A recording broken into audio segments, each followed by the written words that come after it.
I didn't curse at you or nothing.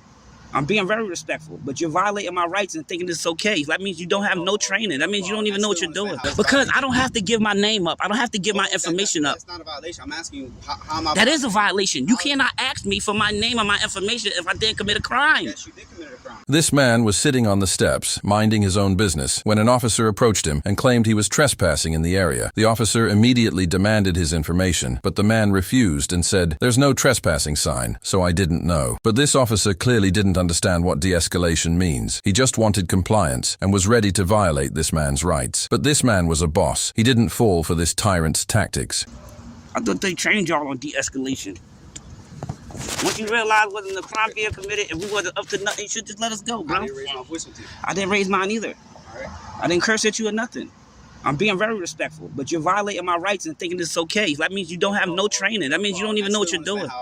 Because once you see there's no trespassing sign, you have to assume that I did not know I was trespassing. And once you do that and realize, like, okay, let's tell them to leave. And once the violation, there is no violation because I didn't know I was trespassing. Now that you tell me, how am I violating your rights? because I don't have to give my name up. I don't have to give my information up. That's not a violation. I'm asking you, how am I? That is a violation. You cannot ask me for my name or my information if I didn't commit a crime. Yes, you did commit a crime. How? I didn't know it was a crime, bro. Okay, and did I sit here and say that I'm... Why are you blocking the exit from us leaving an abandoned building, huh? All right, well, listen, when the other unit gets here, we can finish having the conversation, because it seems like you're making this a lot difficult than what it is. How? Because I'm not... He's complying with me? Yeah, so what? You violate his rights and he let you. That's all that means. What you mean? Bro, y'all really don't... Y'all really think this is the proper way to police? It's not. Like I said, I have another unit come over here that has way more experience than I do. We can talk with him. Yeah, obviously somebody got to have way more experience because you obviously don't know what the proper thing to do is because we sitting in the car. So what? I didn't bother you about that. But you brought it up like... I told you all day in that car. Okay, right? And what is the violation there? Right. So once we came over here, you're like, oh, I got him. No. That's what it was. We was parked in the car and he drove past a few times. And then when we got out the car and walked over here, he's like, oh, we got him. I got him now. Let's go over there. Let me go over here and get him. That's exactly what happened. Because obviously you said you seen us in the car. Like, bro, I hate being violated, bro. I hate when people just think this okay. Like, we don't have no rights in America. Like, the Fourth Amendment don't... You know what I mean? I'm secure on my papers and my person. You know that I can walk up and down these streets without somebody stopping me, accusing me of anything. You didn't commit a crime. If you walking up and down the streets, you're right. You ain't committed a crime. But as soon as we sat here, you said, oh, got him. Look. Advise you of that. Yeah, but why would you make it worse? Listen, I'm telling you right now, from the get, I told you. All I need is your names. You don't have a right to do that though. And that's fine. All right then I guess you're gonna learn today, man. Tell me to do my job. I want you to do your job. But now you're just taking your job too far over people sitting on the step. Like you can't even sit on black people can't even sit on the step no more.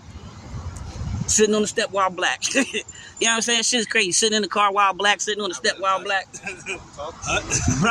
Bro, shit is crazy. Could have easily just walked over here and be like, yo, Nah, I'm just trying to get his name so I can get this document. Not even worth it. Just let him go. Yeah. You supposed to be talking junk. Huh? You supposed to be talking junk. You talking junk.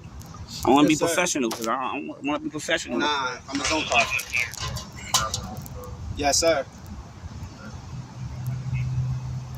Yeah, for the GSW, I heard that. I was about to head out to it. I was just calling you right now because I was in the middle of a pest stop.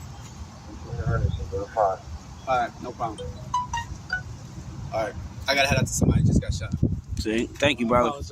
No, you good. Like I said, I gotta get this documented. This officer had no legal grounds to demand this man's ID or any of his information. He hadn't committed any crime, and they had no evidence of any wrongdoing. Under the law, without clear and articulable reasonable suspicion, an officer cannot legally demand identification. There were no trespassing signs posted anywhere on the property, meaning this man had no way of knowing whether he was allowed there or not. If the officers truly believed he wasn't supposed to be there, all they had to do was simply tell him to leave, nothing more. But instead, this tyrant chose to violate his rights without any reason, trying to intimidate him into compliance. Fortunately, this man knew his rights and stood firm, refusing to back down because he knew he had done nothing wrong. In the end, the officer realized he was in the wrong, backed off, and walked away, proving once again that knowing your rights is the best defense against abuse of authority.